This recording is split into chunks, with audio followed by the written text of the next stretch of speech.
Hello, everybody, and welcome to this skill series course on rainfall data analysis and mapping using GIS. My name is Diksha Karapurkar, and I will be your instructor for this session as well as the coming sessions. Um, it is brought to you by Pravinya, which is our platform for short-term courses in essentially remote sensing and GIS. Rainfall, as we know, is one of the most important environmental parameters that influences almost every aspect of life, right from agriculture and water management to even disaster preparedness and even urban planning. Yet, despite its importance, rainfall data is often it remains underutilized, especially when it comes to spatial mapping and long-term trend analysis. This course is designed to bridge that gap. We are going to dive into how to collect, analyze, and map rainfall data using Geographic Information System, or what we call GIS for short. Whether you are a student or a researcher or an environmentalist or just another GIS enthusiast, this course is intending to give you a hands on understanding of how rainfall will behave in space as well as in time. Because rainfall is a spatio temporal data, it varies in space as well as in time, and most importantly, how you can visualize and interpret this spatiotemporal data of rainfall and its behavior using real world data. We are not going to use hypothetical data. Throughout this series, we will explore rainfall data sources like those from not really from IMD but TRMM, because many of you will take longer to make an account on IMD. That link will be shared to you. Must have been already shared with you.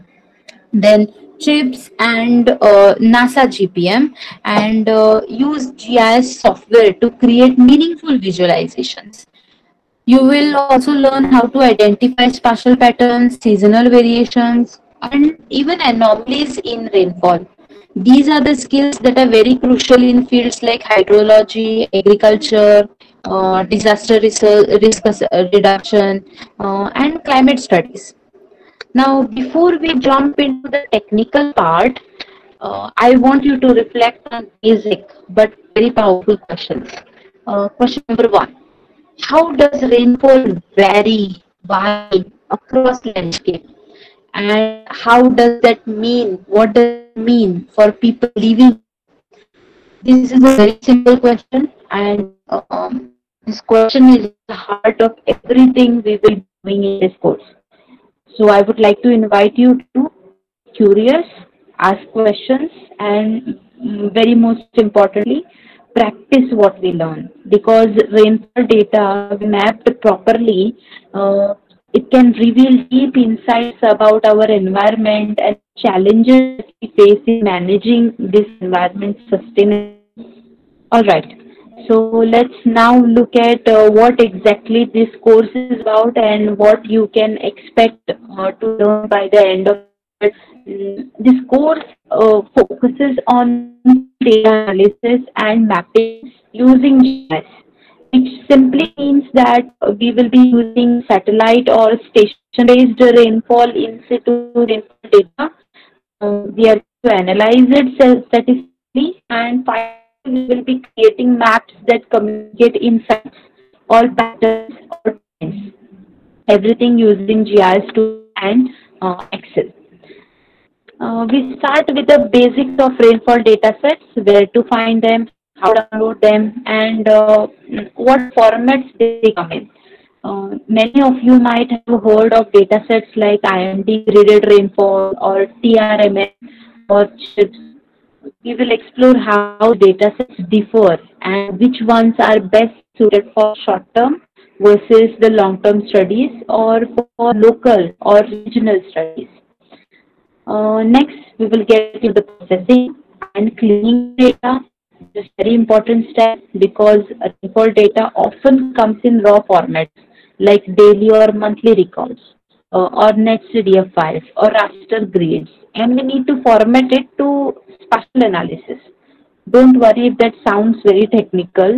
We will go step by step, and you won't need any prior programming knowledge definitely. Then comes the GIS part. We will bring the rainfall data into QGIS and learn how to visualize it. We will we will make maps that show seasonal variations or total annual rainfall or even monthly rainfall anomalies.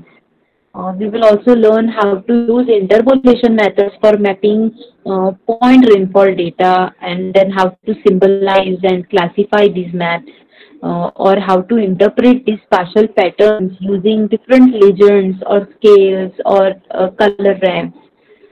Then we will also learn to perform temporal trend analysis, looking at how rainfall is changing over time. That is exactly what it is. For example, if there is any noticeable decrease in post-monsoon rainfall over maybe a decade, that we will be noticing. Are there any certain areas which are becoming more prone to extreme rainfall events? Then those we will observe, which means that this particular course is practical, it is hands on, and it is essentially focused on real world applications. We are not mapping for the sake of visualization. We are trying to answer meaningful questions using the spatial thinking, or what we call map, and then we are going to interpret them. So just to cut it short, this course is going to teach you how to source rainfall data, from where to acquire it, how to analyze it spatially as well as temporally using QGIS, and how to create high quality rainfall maps that will support environmental research, planning, and reporting as well, because reporting is the most important part of research. Whether your research is wrong, it has gone wrong somewhere, or it has gone correct, it is able to predict, everything you will get to know when you report it. By the end of this course, you will be very confident in handling any kind of rainfall data, and as well creating maps that make a difference. Maps always make a difference because they speak more than your script speaks. Whether it's for your academic work, or you are involved in policy making, or just personal learning, everywhere this particular course will yield you benefits. Before we jump into these tools and data, which is what we are going to do for the next session, it's very important to ask why to analyze this rainfall at all. What makes rainfall data so much essential, not just for scientists, but it is also essential for planners, town planners, farmers, even farmers, engineers, and even those who make policies or decision makers. Um, we will start with the very obvious. Rainfall is the primary input to hydrological cycle. It drives everything from river flows and um groundwater recharge to soil moisture and crop growth as well. When it rains too little, we face droughts. When it rains too much, we face floods. So understanding rainfall patterns is not optional, but it is very, very critical. It is not trivial. From an agricultural standpoint, if we look at it, rainfall will dictate planting and harvesting cycles. Farmers will definitely depend on this rainfall, whether it is reliable or not, such that it helps them to plan their cropping patterns or cropping systems. Mm, a slight shift, if there is in rainfall timing, it can lead to crop failure or maybe even pest outbreaks, such that upon analyzing rainfall trends we can support the smart agriculture practices, or planning, which is for resilience in changing weather condition. In the water resources sector, if we talk about, rainfall analysis helps us predict and manage water availability. Think of dams or reservoirs or even canals. Every decision about storage or release of water begins with rainfall forecasting. When we map rainfall on a spatial scale, we get to see which regions are naturally water rich and which are vulnerable to scarcity. Rainfall analysis is also central to disaster management. Early warning systems, such that for floods or for landslides, they often use rainfall intensity and cumulative rainfall thresholds. If we can analyze and map this data very effectively, we can literally save lives and protect infrastructure. Another significance is in urban planning. With more cities getting flooded, and heavy rains, it has become crucial to map rainfall intensity over spatio-temporal range. That means with space as well it is changing from one point to another, as well as with time as well it is changing. Rainfall data analysis information can be used to design better drainage systems as well, or stormwater channels, what we call. Also for identifying what we call flood buffer zones. It talks about different intensities of flood, highest intensity, or what we simply call heat maps or density maps. No, now, beyond this, rainfall analysis will also support long term climate research. By analyzing trends over decades, we can detect whether a certain region is becoming wetter or it is becoming drier, or if the monsoon is shifting in a timely manner, or if it is shifting in terms of its intensity. This is very crucial evidence for studies on climate change impacts. And very last, students or researchers, like many of you here, rainfall analysis is a gateway into interdisciplinary environmental research. It connects meteorology, hydrology, ecology, agriculture, even socioeconomics. So when we say rainfall analysis, we say that it is very significant. It's not just simply to say it like it is, like we write in any exam or anything. It really is significant. It's a very powerful tool to make us understand our environment, prepare for the risks that are approaching, and even plan for the future. Next, we will talk about what are the specific applications of this kind of work where rainfall data is being used, and how you as an individual can contribute to it. Now that we have seen the significance of this rainfall analysis, we will talk about the practical applications. That is, where and how this skill can be actually put to use. We have already talked about this. Agriculture rainfall data is absolutely essential for crop planning.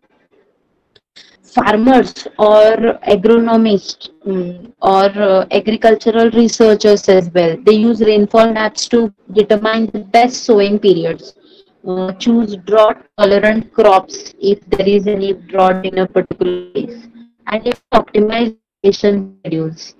Upon analyzing this rainfall and how it varies spatially, we can also identify potential rain-fed areas versus regions that may need supplementary irrigation. Here comes the conjugate use of water, surface water, essentially here. So then, um, rainfall analysis also plays a major role in estimating runoff, also in managing reservoirs or dams. Mm, then also guiding watershed development. For instance, if I was to talk, knowing how rainfall is distributed across a basin or a catchment or a watershed, it will help us decide where to build check dams, or where to build or recharge pits. which means it is also used in hydrological modeling to predict water availability. Then there is also disaster management, rainfall data, especially high intensity, short duration rainfall. These are key for issuing flood warnings. It's also used in landslide susceptibility mapping, where excess rainfall over many days can saturate the slopes, resulting in failure of these slopes. When we combine rainfall data with that of digital elevation models as well as land use, we can model high risk zones and help the authorities take actions in a timely manner. Other thing is, urban planners also rely on rainfall data. Wherever there are cities where there is a lot of concretization which prevents natural absorption of rain. Um, Here, mapping rainfall intensity will help design better stormwater drainage systems or urban flood models. It even guides us in implementing laws.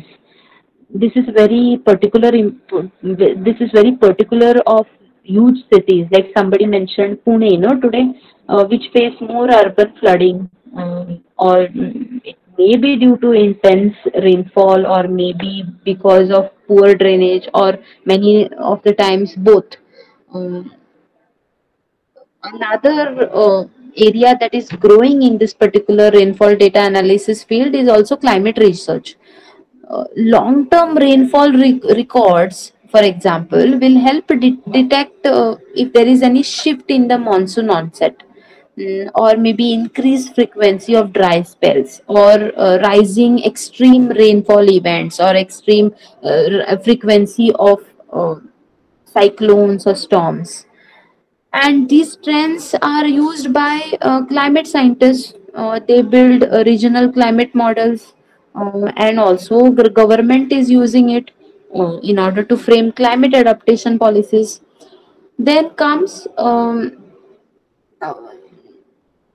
the rainfall analysis support, that is in education and citizen science. Schools and colleges are also increasingly using GIS to teach students how to read and interpret this climate data.